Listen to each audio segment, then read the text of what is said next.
बिस्मिल्लाहिर्रहमानिर्रहीम। अस्सलाम वालेकुम नादरीन, आप यूट्यूब चैनल देख रहे हैं। मैं इमरान खान हूँ। नादरीन, सुहेल आफरीदी से एक सवाल किया था कराची में एक सहाफ़ी ने गुज़िश्ता रात को, और बहुत लेट नाइट ये सवाल हुआ था। सवाल ये किया गया कि DGISPR का एक स्टेटमेंट है और उन्होंने कहा कि जी पाकिस्तान तहरीक-ए-इंसाफ पर दहशतगर्द हमला क्यों नहीं करते या उन पर दहशतगर्द हमला नहीं करते। इस पे सुहेल आफरीदी ने DGISPR के इस बयान पर बड़ा टका कर जवाब दिया। सुहेल आफरीदी ने कहा, जनाब के पाकिस्तान जब से बना है 1947 से लेकर 2025 तक, ये किसी भी सरकारी मुलाजिम का सबसे बड़ा झूठ है। यानी ये क्या चाहते हैं कि हमें दहशतगर्दों से मरवा दिया जाए। उन्होंने इसे एक नीच हरकत करार दिया। उन्होंने कहा कि हमें तो लगा था कि ये दहशतगर्दों से लड़ेंगे और दहशतगर्दों को ख़त्म करेंगे, लेकिन ये तो हमें उनके आगे फेंक रहे हैं। हमारे लोग शहीद भी हुए हैं, जख्मी भी हुए हैं, लगातार कुर्बानियां दे रहे हैं, हमारा बहुत नुकसान भी हुआ, लेकिन इसके बावजूद इस किस्म का तर्ज अमल। तो उन्होंने काफ़ी मजम्मत की DGISPR के इस बयान की। अब देखें ना, एक सवाल पैदा होता है कि क्या कोई शख्स अगर इमरान खान को फॉलो करता है, या कोई शख्स इमरान खान के नज़रिए को पसंद करता है, या कोई शख्स पाकिस्तान तहरीक-ए-इंसाफ को वोट डालता है, तो वो पश्तून कौम का हिस्सा नहीं रहेगा। सवाल है ना पूछने वाला कि क्या अगर कोई पश्तून पाकिस्तान तहरीक-ए-इंसाफ को ज्वाइन कर लेता है या उसकी हमायत करता है या उसे वोट डालता है, तो क्या वो पश्तून कौम का हिस्सा नहीं रहेगा? क्या वो पाकिस्तानी नहीं रहेगा? क्या उसका खून जो है वो बाकियों की तरह नहीं होगा? तो ये ख्वाहिश का इजहार क्यों किया गया कि मार दिया जाए पाकिस्तान तहरीक-ए-इंसाफ के लोगों को, और इनके ऊपर हमले क्यों नहीं होते? इनके ऊपर हमले होने चाहिए। इसी तरह का एक सवाल के जवाब में सुहेल आफरीदी ने यह भी कहा, अफगान पॉलिसी में जब बात हो रही थी, मुहाजिरीन को निकालने पर जब बात हो रही थी, तो सुहेल आफरीदी ने बड़ा कैटेगोरिकली कहा। उन्होंने कहा जी ये गुड अफगान और बैड अफगान नहीं होना चाहिए मामला। देखिए, पाकिस्तान के अंदर ना शुरू से एक प्रॉब्लम रहा। यही प्रॉब्लम पाकिस्तान से अमेरिका को भी था कि पाकिस्तान हमेशा डबल गेम करता रहा। ये पाकिस्तान की एजेंसियां, पाकिस्तान के इदारे हमेशा एक दोहरी गेम खेलते रहे। वो तालिबान के साथ लड़ाई में भी जाते थे और सेम टाइम में तालिबान के गिरोह इनके दोस्त भी होते थे। तो गुड तालिबान और बैड तालिबान के साथ मिलकर ये करते थे। गुड तालिबान वो थे जो इनके हामी थे और इनके दुश्मनों को मारते थे, या इनके मफादात के लिए काम करते थे, या इनके कहने पे किसी जगह पे जाकर बैठना तो बैठ जाते थे। और बैड तालिबान वो थे जो इनकी बात नहीं मानते थे और इनके खिलाफ लड़ते थे। तो हमेशा से गुड तालिबान और बैड तालिबान रहे हैं। बहुत मरतबा पुलिस ने ये बात की, कुछ फौजी भी रिटायर ये बात करते हैं, और बहुत सारे लोग ये बात माजी में जर्नलिस्ट भी कर चुके हैं, पॉलिटिकल लीडर्स ये बात कर चुके हैं कि पकड़ा गया दहशतगर्दों को और आकर एजेंसियां छुड़ा कर ले गई। उन्होंने कहा जी हमारे असासे हैं, हमारे काम के बंदे हैं। तो ये गुड तालिबान और बैड तालिबान का एक फर्क खत्म होना चाहिए। ये ज्यादती है। जो आदमी हथियार उठा ले और वो रियासत नहीं है और वो हथियार उठा के लोगों के ऊपर ताकत का इस्तेमाल करे, तो वो दहशतगर्द है। हालांकि वो रियासत का हिस्सा तो नहीं है ना, वो दहशतगर्द है। तो सब दहशतगर्दों को एक ही सफ में रखना चाहिए, ना कि ये अच्छे दहशतगर्द हैं और ये बुरे दहशतगर्द हैं, ये हमारे दहशतगर्द हैं, ये उनके दहशतगर्द हैं। ये पॉलिसी नहीं होनी चाहिए। इसके खिलाफ अली अमीन गंडापुर ने बात की थी तो बड़ा रोला पड़ गया था। इसके खिलाफ ANP ने बात की तो बड़ा रोला पड़ गया। इसके खिलाफ जो है ANP, जिसे आजकल बड़ी खुशामद की ANP की, लेकिन अब ये इसी तरह गुजारा होगा। फौजी अफसरान जो हैं, जो इस सारी एस्टेब्लिशमेंट का हिस्सा हैं, वो जूते पॉलिश करेंगे इन सियासतदानों के, इन सियासी जमातों की तारीफें करेंगे, और ये सियासतदान जो हैं ये जूते पॉलिश करेंगे इन जर्नैलों के, और इस तरह ये मिलजुल के अपना गुजारा करेंगे। देखिए ना, DGISPR वहां तारीफें किसकी कर रहे हैं? ANP की। इनके साथ इनका इट कुत्ते का बैर था, ये मैंने मिसाल दी है। खौफनाक किस्म का बैर होता था इनका, एक दूसरे की शक्ल नहीं देखना चाहते थे, और आज ANP की तारीफें DGISPR खड़ा होकर कर रहा है। और वही ANP ये बता रही है, मैंने आपको वीडियो सुनाई थी कि जनाब ये ऑपरेशन कोई नहीं करते, धोखा देते हैं कौम को, हमने इनका साथ दिया लेकिन इन्होंने हमें धोखा दिया। ये ANP ने कहा, मैं नहीं कह रहा, एमल वली खान ने कहा, मियां इफ्तिखार साहब ने कहा। तो सारे जानते हैं कि क्या चल रहा है अंदर। 12 अफगान पॉलिसी में भी उन्होंने कहा जी किसी को लाके आप MPA बना देते हैं, यहां पे अफगानी को उठा के बाकियों को आप धक्के मारते हैं। तो ये गुड अफगान और बैड अफगान की पॉलिसी भी नहीं होनी चाहिए। देखिए ना, ये जो घटिया पॉलिसियां हैं, इनकी वजह से पाकिस्तान को नुकसान पहुंचता है। अभी आज के वाकये में टांग का इलाका है, थाना गोमल, वहां पे एक सड़क के ऊपर बम लगाया हुआ था। वो बम का धमाका हुआ, गाड़ी जो है वो मलबे का ढेर बन गई। और उसमें 6 पुलिस एहलकार शहीद हो गए और बाकी जख्मी हुए। अब 6 पुलिस एहलकारों की शहादत कोई छोटा वाकया नहीं है, अफसोसनाक इंसिडेंट है। रोजाना की बुनियाद पे फौजी शहीद होते हैं, रोजाना की बुनियाद पे सिविलियंस बहुत बड़ी तादाद में शहीद होते हैं, रोजाना की बुनियाद पे पुलिस वालों की शहादतों की इतला आती है, सबसे ज्यादा निशाना पुलिस वाले बनते हैं। तो इस लड़ाई के अंदर हमें धकेला किसने, इन दहशतगर्दों को ट्रेनिंग किसने दी, इनको पाकिस्तान में लाया कौन? लेकिन अब इतना खून बह रहा है, इतना कत्लेआम हो रहा है, कम से कम उन जर्नैलों को तो पूछे जो इन दहशतगर्दों को लेकर आए, जिन्होंने ये पॉलिसी बनाई और जो इनको रास्ता देते रहे थे, सेफ पैसेज इनको लेकर आए, लाकर पाकिस्तान में बसाया। जनरल बाजवा को, जनरल नदीम अंजुम को, जनरल फैज हमीद को, इन लोगों को लटकाए ना लाके, इनको पूछे, इनका एहतसाब होना चाहिए कि तुम क्यों दहशतगर्दों को पाकिस्तान में लेकर आए। आज वो फौजियों का खून बहा रहे हैं, पुलिस वालों का खून बहा रहे हैं और बड़े पैमाने पर सिविलियंस का खून बहा रहे हैं, बच्चे कत्ल हो रहे हैं। तो इस सारी सूरत हाल में क्या कभी किसी जर्नैल से पूछ होगी? ये उठा के जेल में बैठे हुए एक आदमी के ऊपर सारे इल्जाम, और पहली और दूसरी जंग अजीम भी उसी पे डाल दो भाई। तुम कोई आपको कब्ज हो जाए ना, वो भी इल्जाम आप उस पर डाल दें, जनाब उसकी वजह से हो रही है। कोई तो जिम्मेदारी आप लें, मुल्क के स्याह और सफेद के मालिक आप हैं और गुनाह सारे सियासतदानों ने किए हुए हैं। ये तो मानने वाली बात ही नहीं है। तो इन्हें सख्त तरीन सजाएं होनी चाहिए। तो आज हुआ क्या, जब सुहेल अफरीदी साहब ने ये स्टेटमेंट दिया तो उसके बाद सुबह एक मीटिंग हुई और उस मीटिंग के अंदर जो है वो एक नई हिकमत अमली बनाई गई। आज दिन के वक्त एक मीटिंग हुई है पहले पहर में, और उसमें जनाब इदारे के लोग बैठे, उन्होंने एक नई हिकमत अमली बनाई और उन्होंने कहा जी कि कराची के अंदर एक तो बहुत तबाही फिर गई, लोग कैसे निकल आए इतनी बड़ी तादाद में, तो इसको भी ज़रा थोड़ा डाउन प्ले करना है। और मीडिया को सख्ती से मना किया गया कि कराची के मामलात पे पाकिस्तान तहरीक इंसाफ जितना भी जोर लगाए आपने डाउन प्ले करना, आपने उस तरफ नहीं जाना। एक तो ये हुक्म जारी किया गया। दूसरा एक और हुक्म जारी किया गया कि मीडिया अब अपने तौर पे हम कुछ नुकात दे रहे हैं, उनकी रोशनी में सुहेल अफरीदी के खिलाफ प्रोपेगेंडा करे। तो चंद पॉइंट्स बनाए गए और वो पॉइंटर्स बना के ऑफिसर्स के हवाले कर दिए गए और उन ऑफिसर्स ने उन पॉइंटर्स को वज़रा को भेज दिया और साथ में भेज दिया मीडिया हाउसेस को। अब क्योंकि मैं तो मीडिया का आदमी हूं, उन्हें कोई चीज़ मौसूल होती है तो हमें पता चल जाता है कि मीडिया को आज ये चीज़ मिली है। तो जनाब हुआ ये कि पाकिस्तान का सारे का सारा मीडिया को, समा, एक्सप्रेस, GNN, पता नहीं कौन कौन से 92 और PTV और सारे एक ही वक्त में एक ही तरह की कवरेज शुरू कर दी उन्होंने। कोई धमाका नहीं हुआ, कोई इंसिडेंट नहीं हुआ। गुज़िश्ता रात को वज़ीर आला ने एक बयान दिया था, उस बयान का जवाब आप देखें ना, कैसी अजीब बात है। अचानक सारे के सारे चैनल्स के एडिटर्स बैठे हुए थे, सबके दिमागों में अचानक एक ख्याल आया, सबके दिमागों में जो ख्याल आया उन्होंने कागज पे लिखा एक जैसा, और सारे के सारे एडिटर ने एक ही टाइम में उस ख्याल को अपने टीवी पे चलाना शुरू कर दिया कि जनाब वज़ीर आला का बयानिया गलत है, वज़ीर आला ने ये बात गलत की है, हकीकत ये है, असल हक़ाइक़ हम आपके सामने रखते। वो सारा का सारा मीडिया एक ही काम कर रहा है। ये पाकिस्तानियों को बेवकूफ़ समझते हैं आप? को पाकिस्तानी कोई रोटी को चोची तो नहीं कहते। यानी अजीबोगरीब हरकत कर रही है पाकिस्तान की एस्टेब्लिशमेंट भी। करवाना था तो एक आधे मीडिया से करवा लेते, दूरी देर बाद दूसरे से करवा लेते, रात को टॉक शो में एक आधे को और दे देते, तो आहिस्ता आहिस्ता का बयानिया नहीं, सारा मीडिया इकट्ठा ही पै जाओ। यानी ये कोई खबर ऐसी नहीं है कि कोई प्रेस कॉन्फ्रेंस करके किसी ने कोई बात की तो सबने चला दी, नहीं। ये ऐसी भी नहीं है कि कोई इंसिडेंट हो गया सबने रिपोर्ट कर दिया, नहीं। ये है एडिटोरियल। एडिटोरियल कहते हैं किसी भी इदारे की अपनी सोच, उसकी अपनी पॉलिसी, जिसको वो अवाम तक पहुंचाता है। तो एक तज्जिया हो रहा है, एक ही दम सारे टीवी चैनल आते हैं, सारे टीवी चैनल एक ही तरह की कवरेज एक ही साथ शुरू कर देते हैं और एक ही ज्यादा तज्जिया तमाम टीवी चैनल पे हो रहा होता है। और कौम बेवकूफ है, कौम सोई हुई है, कौम को कुछ नहीं पता, लोगों को सब नजर आ रहा है। मीडिया की क्रेडिबिलिटी बढ़ गई है इन हरकतों की वजह से। आज मीडिया एक खबर अपनी मर्जी से नहीं दे सकता, उन्हें बताया जाता है कि आप अपने टीवी चैनल पे किसको बिठाएंगे और किसको नहीं बिठाएंगे।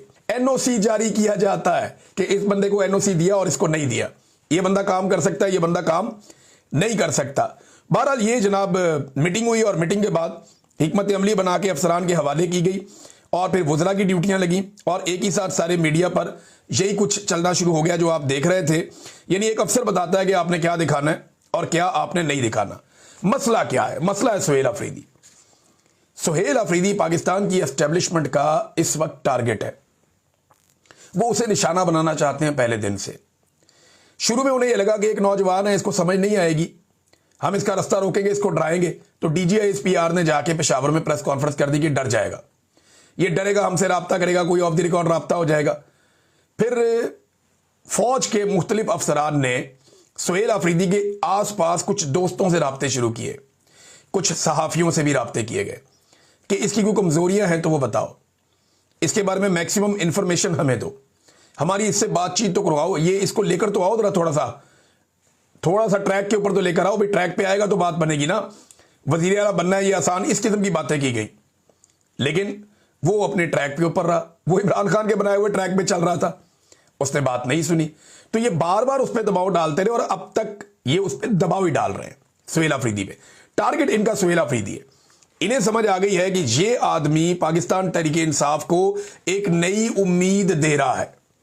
एक तो जेल में बैठा हुआ इमरान खान काबू नहीं आ रहा, वो लोगों को नाउम्मीद होने ही नहीं देता, और दूसरा सुहेल अफरीदी की सूरत में एक नया खिलाड़ी आ गया है जो अवाम को वही उम्मीद दोबारा दे रहा है जो इमरान खान साहब देते हैं, और वो इमरान खान साहब की नुमाइंदगी भी कर रहा है।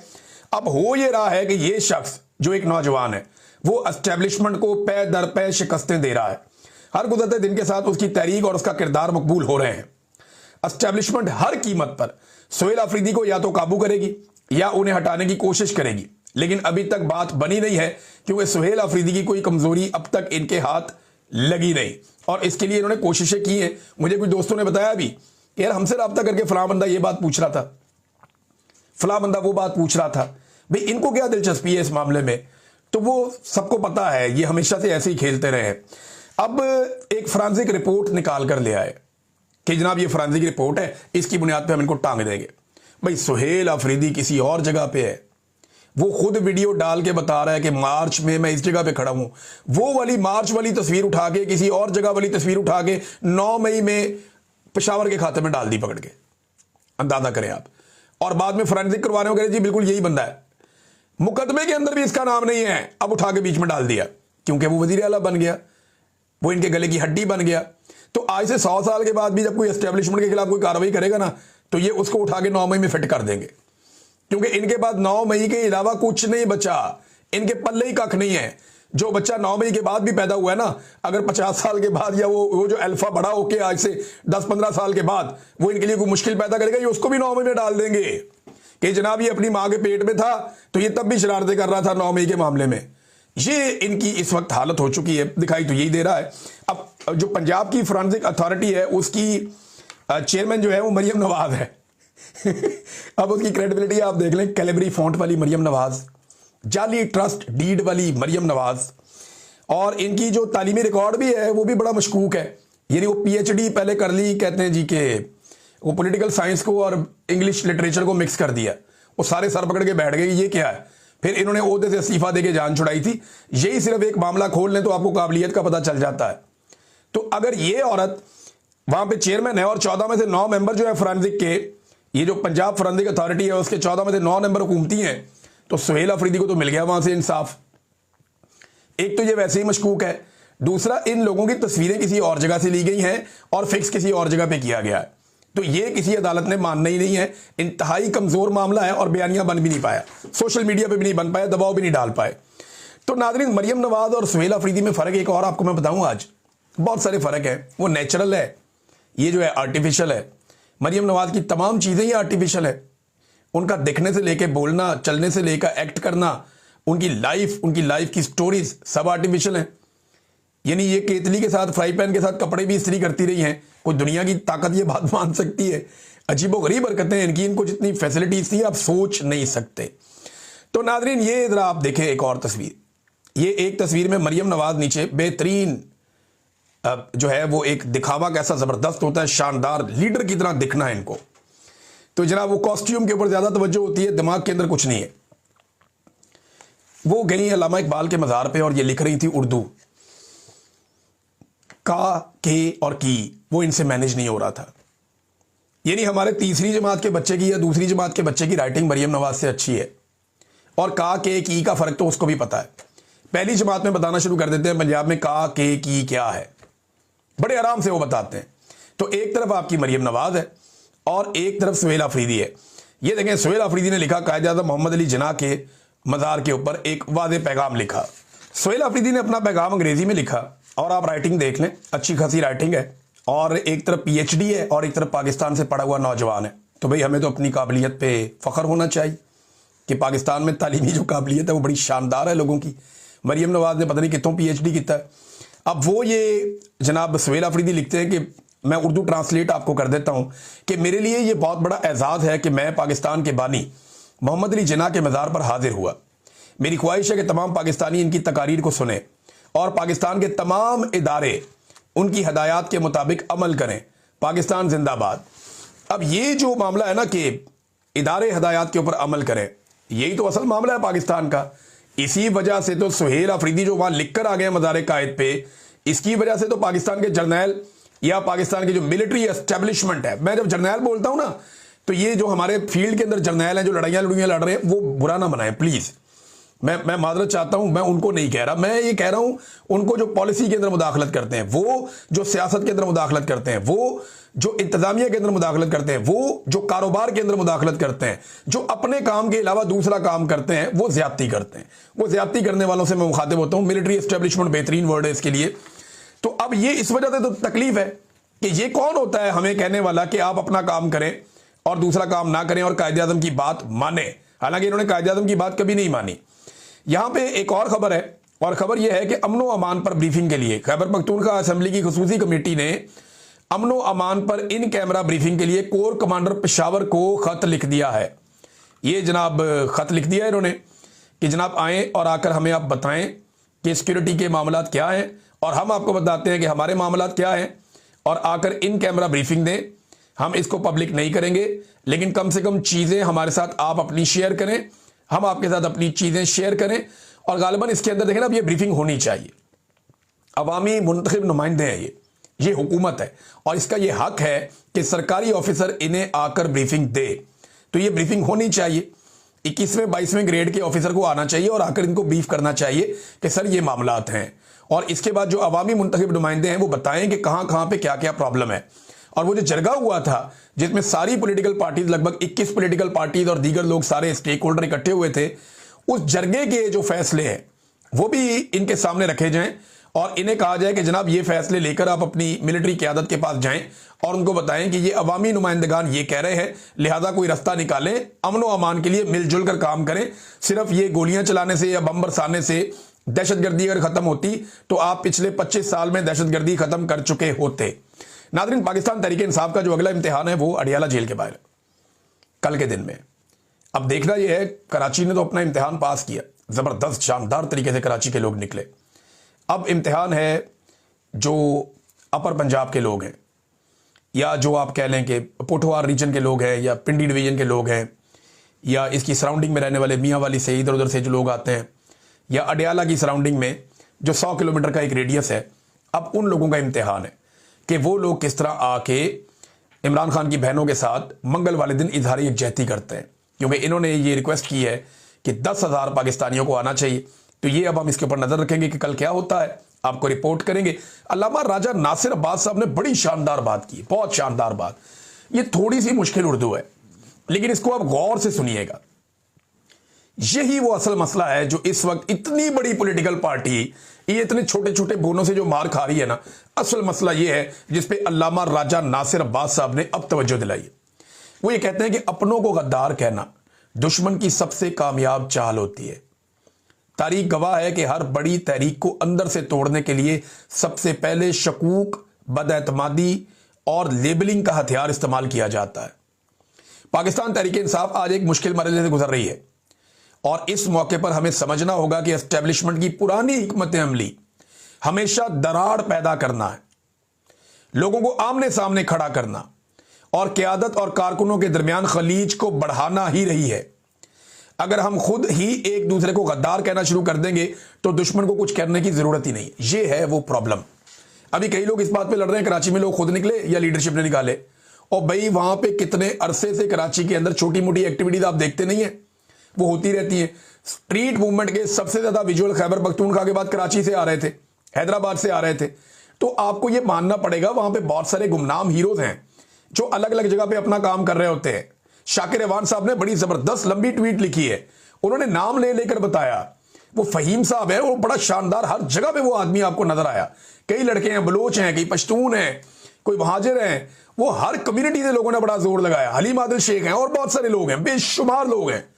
मैं नाम लूंगा तो पता नहीं कोई ज्यादती हो जाएगी। बेशुमार लोग हैं, कईयों के तो नाम मैं ले नहीं पाऊंगा।